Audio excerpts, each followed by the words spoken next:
అందరికీ నమస్కారం. నా పేరు ఎన్ వెంకటరామరాజు. ఈరోజు రాష్ట్రంలో గత వైసీపీ ప్రభుత్వం ఎన్నో అరాచకాలు, అక్రమాలకు పాల్పడింది.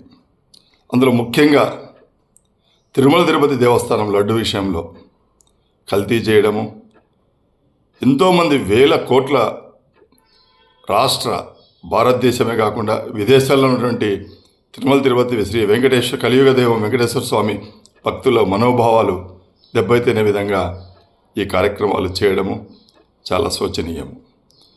ఇటీవల సిట్ తన రిపోర్ట్లో దాదాపు 60 లక్షల కేజీల నెయ్యితో దాదాపు 2 కోట్ల లడ్లు ఆ ప్రభుత్వ హయాంలో జరిగిందని నిర్ధారించినా కూడా ఇంకా ఇప్పటికీ వైసీపీ నాయకులు దాన్ని సమర్థించుకోవడము చాలా బాధాకరము.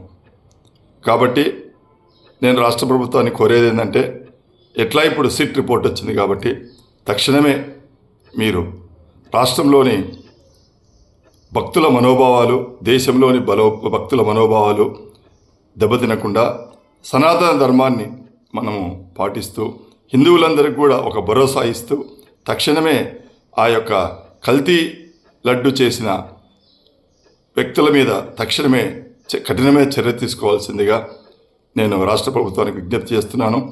అంతేకాకుండా ఎక్కడ కూడా భవిష్యత్తులో ఇలాంటి దేవాలయాల్లో కానివ్వండి, ప్రసాదాల్లో కానివ్వండి, ఎక్కడైనా సరే ఇలాంటి ఒక కార్యక్రమాలు జరగకుండా ప్రభుత్వము తగిన జాగ్రత్తలు తీసుకొని వాళ్ళందరినీ కూడా ఇలాంటి చేసే భక్తుల మనోభావాలు దెబ్బతీసే విధంగా వ్యవహరించే వాళ్ళందరినీ కఠినంగా శిక్షించాలని నేను ఆంధ్రప్రదేశ్ బ్రాహ్మణ సంక్షేమ సమాఖ్య తరఫున కోరుతున్నాను. నమస్కారం. నమో వెంకటేశాయ. నా పేరు గున్నేశ్వరరావు అండి, భీమవరం, పశ్చిమ గోదావరి జిల్లా. హిందువులు ఎంతో భక్తిగా కొలిచి ఆరాధ్య దేవుడిగా కొలిచే తిరుమల తిరుపతి శ్రీ వెంకటేశ్వర స్వామి దర్శనం. అసలు ఆ వెంకటేశ్వర స్వామి ఆజ్ఞ ఇస్తేనే కానీ మనకు దర్శన భాగ్యం కలగదు అనుకుంటారు ఎంతోమంది. చేయాలని, కానీ ఆయన ఆజ్ఞ ఉండాలి. అది ఆజ్ఞ కోసం ఎన్నో సంవత్సరాలు వేచి చూస్తూ ఆ దర్శన భాగ్యం ఎన్నో వేల కిలోమీటర్ల నుంచి వచ్చి ఆ దర్శన భాగ్యం చేసుకుని, అలాగే ఇంకొకటి అక్కడ క్యూ లైన్లో ఎన్నో గంటలు వెచ్చించి కాలినడకని వెళ్ళి దర్శన భాగ్యం చేసుకోవడం ఒక ఎత్తు అయితే, ఆ తిరుమల తిరుపతి దేవస్థానం ఇచ్చే లడ్డూ ప్రసాదం, అసలు ఆ ప్రసాదం అనేది అమృత తుల్యం, అంటే అమృతంతో సమానమా హిందువులకి. అలాంటి ప్రసాదం గత ప్రభుత్వ కాలంలో 20 కోట్ల మందికి కల్తీ నెయ్యితో తయారు చేసిన ప్రసాదం ఇచ్చారని నిన్న టీవీలో చూశాను నేను. ఇది ఎంత దుర్మార్గం ఉండేది. అంటే కెమికల్స్, అంటే నెయ్యి కాదు, అందులోనూ కెమికల్స్ వాడి ఆ భక్తుల ప్రాణాలతో చెలగాటం ఆడుతున్నారంటే ఇంకా ఏమనుకోవాలి వీళ్ళందరినీ కూడాను. అంటే ఆ తిరుపతి వెంకటేశ్వర స్వామినే కల్తీ చేసేసి, అంటే ఇంకెవరో అక్కడికి రాకూడదు దర్శనానికి, ఎన్నో ఒకటి కాదు చాలా చేస్తున్నారు ఆ విషయంలో. కానీ ఒక్కటి మటుకు చెప్తున్నాను నేను, భగవంతుడైతే క్షమించడు. ఎందుకంటే ఒకేసారి జరగకపోవచ్చు, వేచి చూస్తూ ఉంటాడు. ఈ మహాభారతంలో ఉంటాడు, కంసుడికి 100 తప్పులు చేస్తే కనుక మరణశిక్ష అని కృష్ణుడు చెప్తాడు. అలాగేంటంటే ఆ దేవదేవుడు వెంకటేశ్వర స్వామి చూస్తూ ఉంటాడు, ఎవరిని క్షమించడు. ఎవరైతే తప్పు చేశారో వాళ్ళని ఖచ్చితంగా శిక్షిస్తాడు, నో డౌట్ అబౌట్ ఇట్.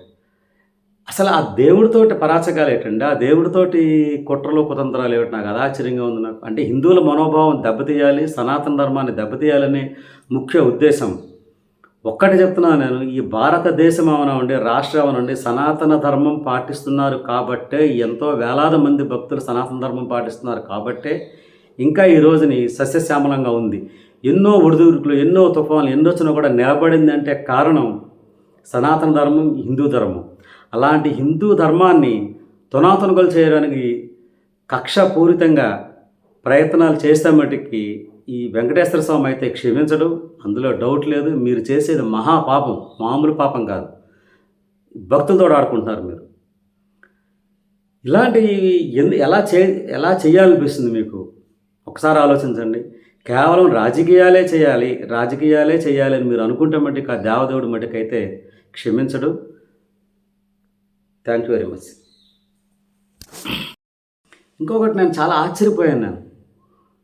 ఆ తిరుపతి దేవస్థానంలో ఇచ్చే లడ్డూ ప్రసాదంలో నెయ్యి క్వాలిటీ అనేది 95.4 లేదా 104% వరకు అందులో క్వాలిటీ ఉండాలి. ఆ ల్యాబ్ టెస్ట్ అప్పట్లో వాడిన నెయ్యి ల్యాబ్ టెస్ట్ చేస్తే 19% మాత్రమే క్వాలిటీ ఉంది అందులో.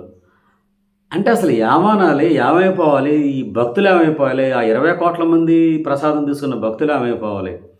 ఒక్కసారి ఆలోచించండి. ఎందుకు ఇంత దుర్మార్గమైన పని? ఇంకా రాజకీయం అంటే ఈ వెంకటేశ్వర స్వామి మీద రాజకీయం చేయడం ఏంటి? హిందువుల మనోభావాలను దెబ్బతీయడం ఏంటి? సనాతన ధర్మం మీద మీరు దాడి చేయడం ఏంటి? ఒకసారి మీరు ఆలోచించండి. ఇంత దారుణమైన తప్పుకు ఎందుకు ఒడిగట్టారనేది. అందరికీ నమస్కారం. అమ్మా ప్రసాద్. ఓం నమో వెంకటేశాయ. స్వామి నిన్ను కూడా వదలలేదు స్వామి. వైఎస్ఆర్సీపీ ప్రభుత్వం నిన్ను కూడా వదలలేదు, నీ లడ్డూను కూడా వదలలేదు. తిరుమల లడ్డు అంటే అది ఒక దివ్యౌషధంగా, సంజీవనిగా కళ్ళకద్దుకొని చెప్పులు విడిచేసి ప్రసాదం తింటారు. అంత పవిత్రత కలిగినటువంటి ప్రసాదం వైఎస్ఆర్సీపీలో అడల్టరేషన్ కి గురైంది, జంతు కొవ్వులు కలిశాయి అని ఆరోపణలు వస్తే కేంద్ర ప్రభుత్వం సుప్రీంకోర్టు ద్వారా నియమించినటువంటి సిట్ ద్వారా విచారణ జరిపితే అందులో అడల్టరేషన్ జరిగింది. అంటే ఏంటి? విషపూరిత రసాయనాలు కలిశాయి దాంట్లో, నెయ్యిలో.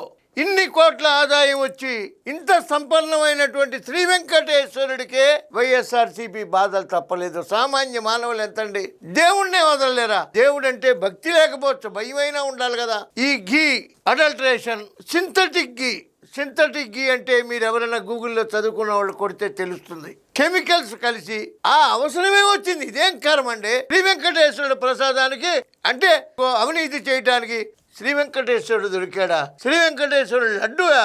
దాని మీద మళ్ళా పేరు నాని లాంటి వాళ్ళు కామెంట్లా ఏమండి సమర్థించుకోవడానికి? రోడ్లు వేస్తే డబ్బులు తినేయండి, లిక్కర్లో తిన్నారు, రోడ్లలో తిన్నారు, ఆస్తులు తాకట్లు పెట్టేశారు, ఎన్నో రకాలుగా తినేశారు. చివరికి శ్రీ వెంకటేశ్వరుని వదలరా? మాకున్నది కలియుగ దైవం అండి. మా దైవం ఆ లడ్డు మాకు పవిత్రమైనటువంటి లడ్డు అండి. అది ఒక సర్వరోగ నివారణి. మేము కళ్ళగద్దుకు తిని ఆరోగ్య సంజీవనగా భావించేటువంటి శ్రీ వెంకటేశ్వరుడి ప్రసాదాన్ని కలుషితం చేయటం, అడల్టరేషన్ చేయటం, కల్తీ నెయ్యి వాడటం ఇది ఎక్కడ కర్మ అండి? అవినీతికి ఒక హద్దు అనేది ఉండాలి కదా. హద్దు లేని అవినీతితో మితిపోయినటువంటి ఆ శ్రీ వెంకటేశ్వరుడు శిక్ష తగిలే వైఎస్ఆర్సీపీ పార్టీ అలా అయిపోయింది. ఇప్పటికైనా నిజాలు నిగ్గు తేలాలి, దోషులు కఠినంగా శిక్షింపబడాలి. వాళ్ళ బ్యాంక్ అకౌంట్లు అడిగితే కూడా ఆ బ్యాంక్ అకౌంట్ల జోలికి రాకూడదని కోర్టుకెళ్లారు. కోట్ల రూపాయలు చేతులు మారి 250 కోట్ల అవినీతి జరిగి 20 కోట్ల లడ్డూలు, 60 లక్షల లీటర్ల కల్తీ నెయ్యి. ఏమి సార్ ఇది? ఇది ఎక్కడ అన్యాయం అండి? హిందువులు, ప్రతి హిందువు కూడా నిలబడి వైఎస్ఆర్సీపీని ప్రశ్నించాలి. ఆ రోజు రావాలి. ఆంధ్రప్రదేశ్, 2 తెలుగు రాష్ట్రాల ప్రజలు కూడా, హిందువులందరూ ఏకమై ఇది ప్రశ్నించి తీరాలి. ఇది చిన్న విషయం కాదు, చాలా పెద్ద విషయం, చాలా పెద్ద విషయం.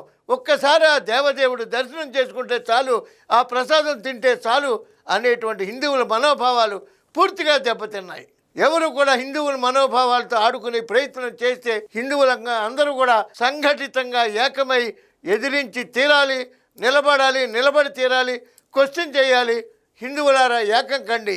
ఈ యొక్క సమస్యని, ఈ యొక్క విషపూరితమైనటువంటి కుట్రని తిప్పికొట్టే ప్రయత్నం ప్రతి హిందువు చేస్తాడని ఆశిస్తూ ఓం నమో వెంకటేశాయ.